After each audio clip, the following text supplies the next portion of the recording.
Hello students, welcomes to you on my YouTube channel Rudra Classes IELTS and PTE. I am Meenakshi. आज हम video discuss करेंगे reading and writing fill in the blanks.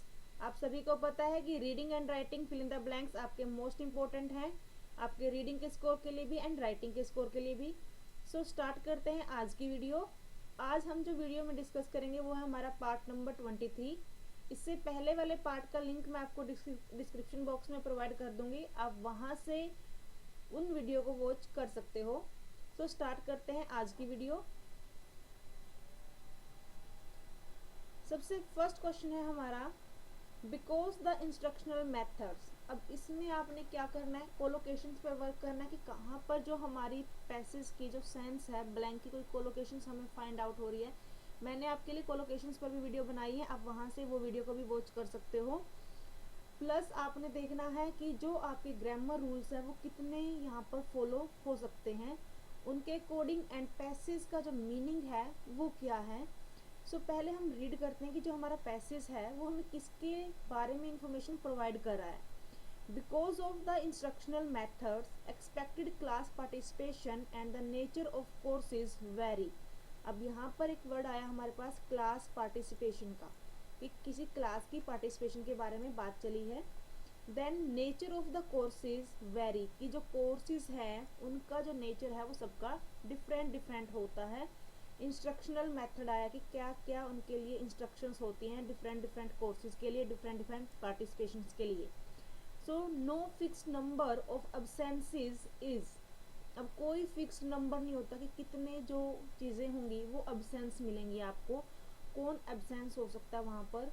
To all situations, to all situation absences is. अब देखो applicable, कि कितने उसके लिए enable हैं, कितने वहाँ पर लागू हो सकते हैं, मतलब उसके लिए अप्लाई कर सकते हैं, वहाँ के लिए फिट हैं, फिक्स हैं। एक्सेप्शनल होता है कि कोई भी एक स्पेशल पर्सन, तो वो तो यहाँ पर नहीं आएगा क्योंकि उन्होंने बोला कि number fixed, no fixed number of absences, की कोई फिक्स्ड नंबर नहीं है कि कितने हैं। अगर कोई एक पर्सन होता तो उसके लिए तो हम बोल देते कि ये तो एक एक्सेप्शनल केस है, बट यहाँ पर तो बहुत सारे हैं। नेक्स्ट है हमारा यूबिक्विटस। यूबिक्विटस होता है हमारा कि जो हर जगह पे प्रेजेंट हो। अब वो भी नहीं आएगा क्योंकि अब सेंसेस की बात है, तो अब सेंसेस तो हर जगह पे प्रेजेंट नहीं होंगे। एग्जम्प्ट होता है जिसके ऊपर कोई भी रूल एप्लीकेबल आपका नहीं होता, बट यहाँ पर तो बात किसकी चली आपकी, इंस्ट्रक्शनल मेथड की, किस किस के लिए क्या क्या आपके लिए इंस्ट्रक्शंस आएंगी। तो एक ही ऑप्शन बचा हमारे पास, वो है एप्लीकेबल, कि जो अब्सेंसेस होंगे वो एप्लीकेबल होते हैं टू ऑल सिचुएशन में, कि हर जगह पर कोई ना कोई हमें जो अब्सेंसेस है वो हमें मिलती है। Each instructor is. अब जो हर एक इंस्ट्रक्टर है, जो मतलब हमें ऑर्डर देने वाला है कि आपने कैसे क्या चीज़ करनी है, परफॉर्म करनी है। इंस्ट्रक्टर इज रिस्पेक्टफुल होगा, सेंसिटिव होगा, responsible, negligible for making clear to the class at the beginning of the semester his or her blank. अब देखो यहाँ तक देखो, each instructor is blank for making clear to the class. अब instructor क्या होगा, उस पर्सन के लिए वर्ड यूज करना कि वो इंस्ट्रक्टर कैसा होना चाहिए हमारा। अब रिस्पेक्टफुल, रिस्पेक्ट तो हम देंगे उसको, तो रिस्पेक्टफुल, वो देखो क्लास को क्या चीज़ क्लियर कर रहा है कि बिगिनिंग ऑफ द सेमेस्टर में वो सब कुछ क्लियर करना है उसने, तो वो कैसा होगा। अब सेंसिटिव, अगर सेंसिटिव कोई इंसान है तो वो इंस्ट्रक्टर बन ही नहीं सकता, वो तो खुद में ही उलझा हुआ रहेगा कि वो बिल्कुल सेंसिटिव होगा। नेग्लिजिबल, अगर नेग्लिजिबल ही पर्सन है कोई तो उसको कौन इंस्ट्रक्टर मानेगा अपना। तो वर्ड है आएगा हमारा यहाँ पर रिस्पॉन्सिबल, कि वो क्या होना चाहिए हमारा, रिस्पॉन्सिबल होना चाहिए। उसको हर एक चीज़ की क्या होनी चाहिए, नॉलेज होनी चाहिए कि कैसे किसी क्लास में स्टार्ट होने से पहले, कोई सेमेस्टर आने से पहले कैसे कोई काम करवाना है। अब beginning of the semester his or her blank stereotypes, policies, features, tempers and procedure in. अब यहाँ पर है प्रोसीजर्स। अब पहली बात है कि एस वाला वर्ड आएगा इस साइड में, अब सभी के सभी क्या है, एस लगा हुआ सबके साथ, तो ये स्ट्रेटेजी तो हमारी यहाँ पर नहीं अप्लाई हुई कि हम ग्रामर रूल फॉलो कर लेंगे। अब हमें इनके मीनिंग पता होने चाहिए कि हिज और हर सेमेस्टर के क्या होंगे। अब स्टीरियोटाइप्स है, स्टीरियोटाइप्स होता है कि जो कुछ भी ऐसी चीज़ें बना देना, सबका अपना अपना वे होता है, लेकिन उस किसी मनगढ़ंत को बात को ही बना देना कि हाँ ये चीज़ ठीक है, उसको रियलिटी में ऐसे दिखाना कि हाँ ये चीज़ सच है। अपनी खुद की, हर किसी का अपना अपना एक स्टीरियोटाइप होता है, मतलब एक नज़रिया होता है देखने का। तो हीज और हर, उनके नज़रिए को तो वो नहीं करेगा, वो उसको क्लास की बिगिनिंग में ही सेमेस्टर को बताएगा हीज और हर कि क्या क्या होगा सेमेस्टर में। अब फीचर्स ये नहीं बताएगा कि हाँ तुम्हारी जो वो है, तुम कितने ब्यूटीफुल हो, तुम कितने स्मार्ट हो, ये सब नहीं बताएगा, फीचर्स नहीं बताएगा। टेम्पर्स, वो उनके टेम्परामेंट नहीं बताएगा कि आपको कितना जल्दी गुस्सा आता है, कैसा आप बिहेव करोगे, तो वो वहाँ पर बताएगा क्लास की स्टार्टिंग में। पॉलिसीज एंड प्रोसीजर कि आपने कैसे जो वर्क है आपका, जो क्या क्या इंस्ट्रक्शन है, जब आप इस क्लास में आपने एंट्री किया है, हमारे जो स्कूल्स हैं, जो कोर्सेज हैं, उनका क्या क्या रूल्स है, क्या रेगुलेशन है, क्या प्रोसीजर रहेगा, वो सब कुछ in blank addition regard proportion correspondence to class attendance and the reason for them, कि क्लास अटेंडेंस के लिए सब कुछ क्या रहेगा और रीज़न क्या रहेंगे। अब प्रोसीजर इन, अब हम सोच रहे हैं कि इन एडिशन टू आ जाएगा, बट यहाँ पर अगर टू होता तो उसके साथ हमारे पास कॉमा होता, वो यहाँ पे नहीं है, तो ये ऑप्शन तो गया हमारा। अब प्रोपोर्शन, प्रोपोर्शन होता है कि इक्वल कर देना कि हाँ इतनी रेशो में ये चीज़ होनी चाहिए, इतनी रेशो में ये होनी चाहिए, बट हमें सबको क्लियर है कि आपकी 85% अटेंडेंस होती है जो वो एप्लीकेबल है, तो ये नहीं आएगा। अब कोरस्पोंडेंस कि उसके अकॉर्डिंग ये चीज़ होनी चाहिए, वो तो आएगा ही नहीं, तो एक ही ऑप्शन है हमारे पास रिगार्ड, कि in regard to class attendance, कि उसने जो पॉलिसीज और प्रोसीजर बताए हैं वो क्लास रिगार्डिंग, क्लास की अटेंडेंस के अकॉर्डिंग बताए हैं, उनके लिए रीज़न बताया है। तो ये था हमारा आज का फर्स्ट पैसेज। क्या आपको ये क्लियर हुआ? ये आप मुझे कमेंट सेक्शन में लिखकर ज़रूर बताइएगा, ताकि मैं आपके लिए और ऐसी ऐसी वीडियो लेकर आऊँ जिनसे आपका जो स्कोर होगा वो इम्प्रूव होगा। मूव करते हैं नेक्स्ट क्वेश्चन की ओर। नेक्स्ट क्वेश्चन क्या है हमारा, द स्पीड ऑफ साउंड। पहला वर्ड है the speed of sound, otherwise known as Mach one, कि इसको एक मैक वन के नेम से भी हम जानते हैं, इसको sound of, speed of sound को, विद वेरीज विद टेम्परेचर। अब यहाँ से एक चीज़ है, टेम्परेचर वर्ड आया हमारे पास, कि जो स्पीड ऑफ साउंड है वो वेरीज करेगा हमारा विद टेम्परेचर, मतलब हम बोलते हैं कि दो चीज़ें वेरी करते हैं। अगर हम बोलते हैं कि टेम्परेचर हाई होगा तो गर्मी ज़्यादा होगी, तो ये चीज़ें होती हैं, वेरिएशंस होती हैं हमारी।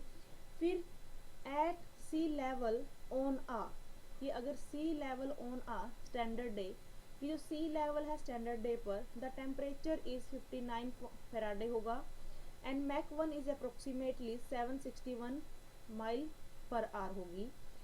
एज द एल्टीट्यूड इंक्रीजेज, यानी कि अगर वहाँ पर क्या हुआ, जो उनकी हाइट है वो सब कुछ वहाँ पर इंक्रीज हुई, the temperature and speed of sound क्या होंगे, पहले हमने यहाँ पर पढ़ा कि जो स्पीड ऑफ साउंड है वो वेरीज करेगी विद टेम्परेचर के साथ, तो यहाँ पर भी क्या हुआ कि एल्टीट्यूड उनका हाई हुआ, तो टेम्परेचर और स्पीड ऑफ साउंड क्या होंगी, डिक्रीज अंटिल अबाउट 36,000 फीट।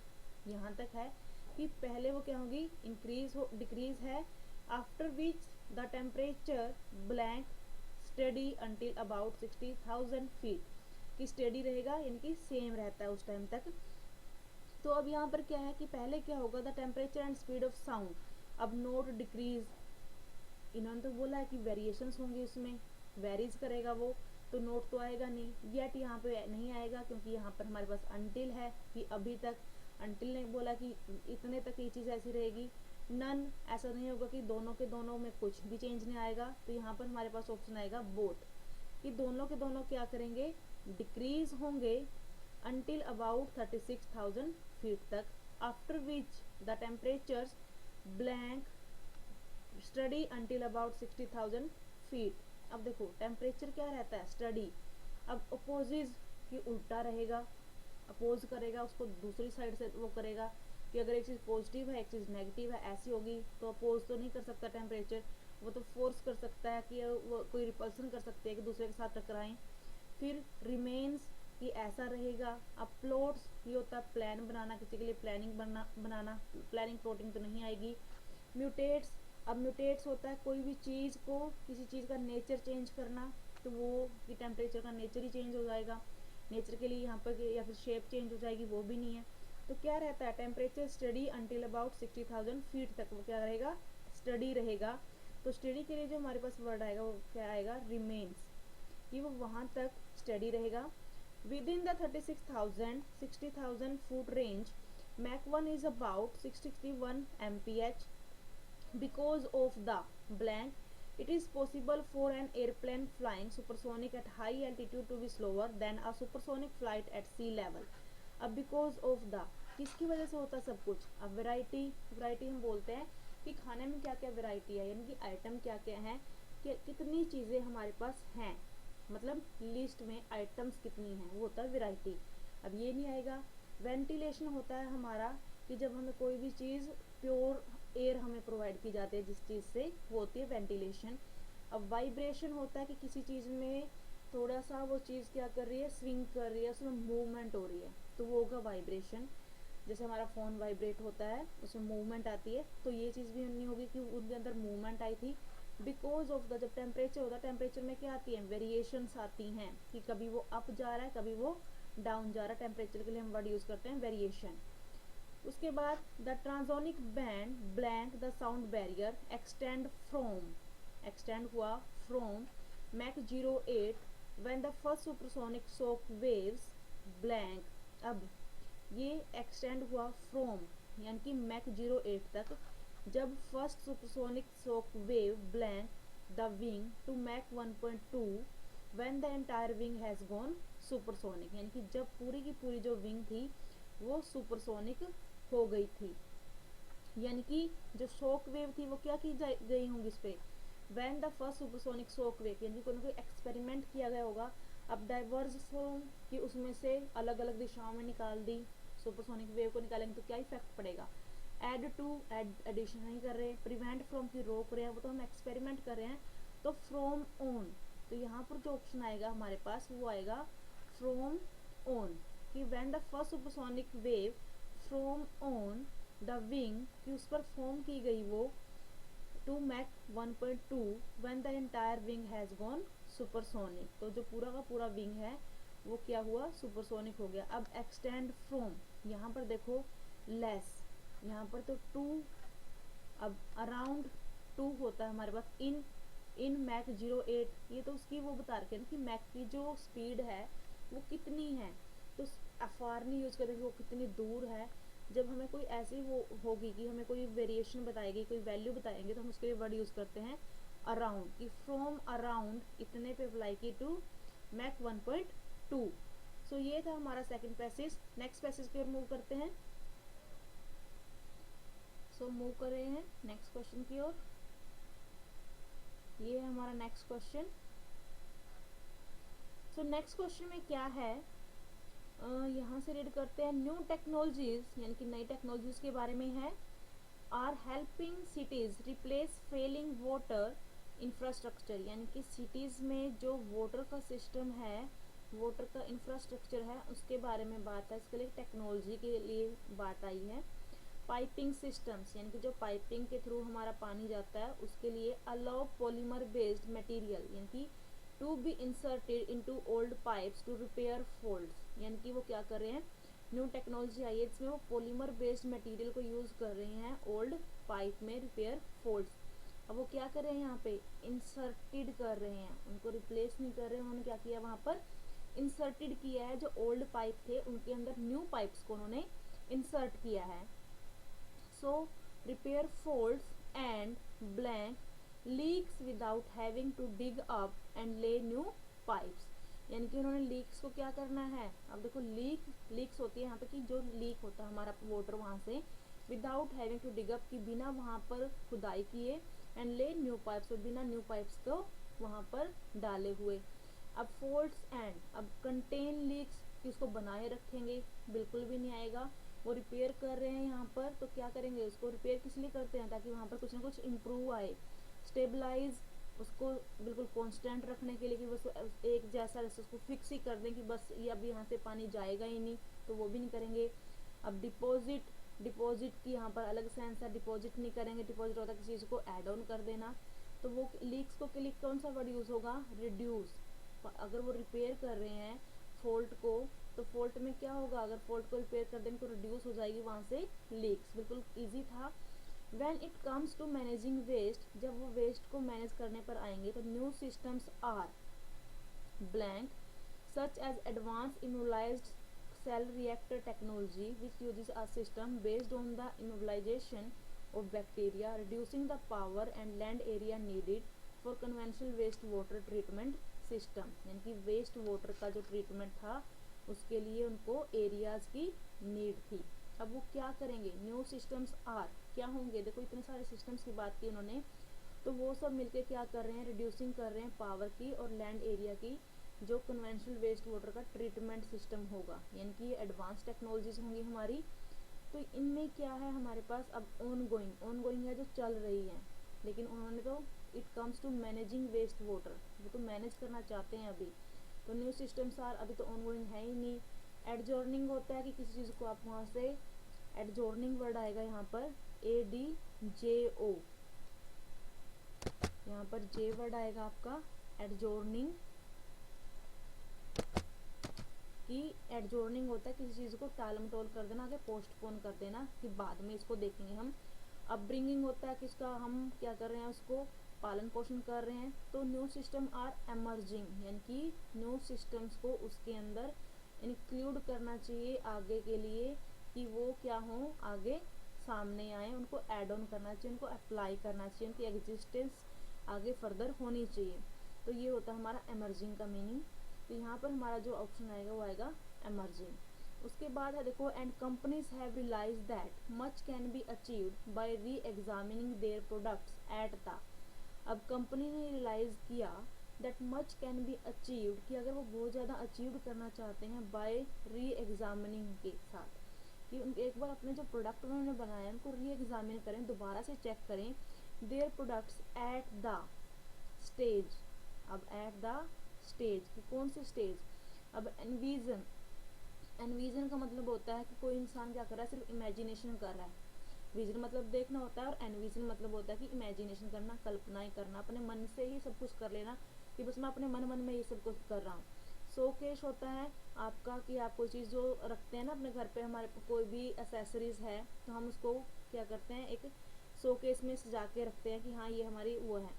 फिर प्रोफाइल, प्रोफाइल हर बंदे की उसमें पूरा का पूरा बायोडाटा होता है, तो ये वो प्रोफाइल स्टेज होगी नहीं। तो प्रोडक्ट्स के लिए है तो वो क्या होगी, डेवलपमेंट स्टेज होगी, कि जब वो उस चीज़ को अप्लाई कर रहे हैं, उसमें डेवलपमेंट लाना चाहते हैं, इम्प्रूवमेंट लाना चाह रहे हैं, तो वहाँ पर डेवलपमेंट स्टेज होगी।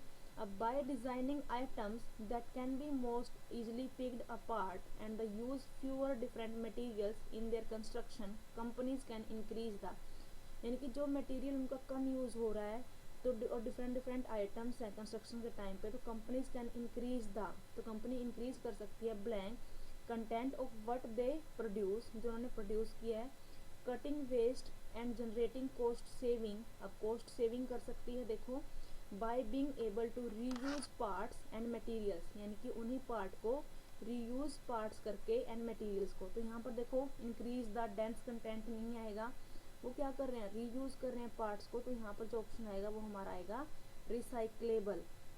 वैसे भी जो हमारा क्रम्पल्ड का मीनिंग होता है वो होता है किसी चीज़ की शेप को चेंज कर देना, और क्रम्पसी होता है बिल्कुल ही जो लापरवाह इंसान हो। लापरवाह कंटेंट तो होगा नहीं, वो तो उसको प्रोड्यूस कर रहे हैं, कटिंग वेस्ट को जनरेट करके आगे रीयूज करने की बात कर रहे हैं, तो ये ऑप्शन तो होंगे नहीं। और डेंस गहरा, तो उसकी यहाँ पर कोई सेंस नहीं है, तो यहाँ पर आएगा हमारे पास रिसाइक्लेबल, क्योंकि वो रीयूज ऑप्शन आया कि रीयूज कर रहे हैं पार्ट को। यहाँ पर जो हमारा कंटेंट होगा वो रिसाइक्लेबल होगा। सो ये थे हमारे आज के क्वेश्चन। मुझे कमेंट सेक्शन में लिखकर ज़रूर बताइएगा कि आपको मेरी आज की वीडियो कैसी लगी, और अगर आप ऐसी और वीडियो चाहते हैं तो मुझे वो भी कमेंट सेक्शन में मेंशन करना। So thanks for watching and please like and share my video and subscribe my YouTube channel and press the bell icon, ताकि मेरी आने वाली वीडियो का नोटिफिकेशन आपको मिल सके। So thank you.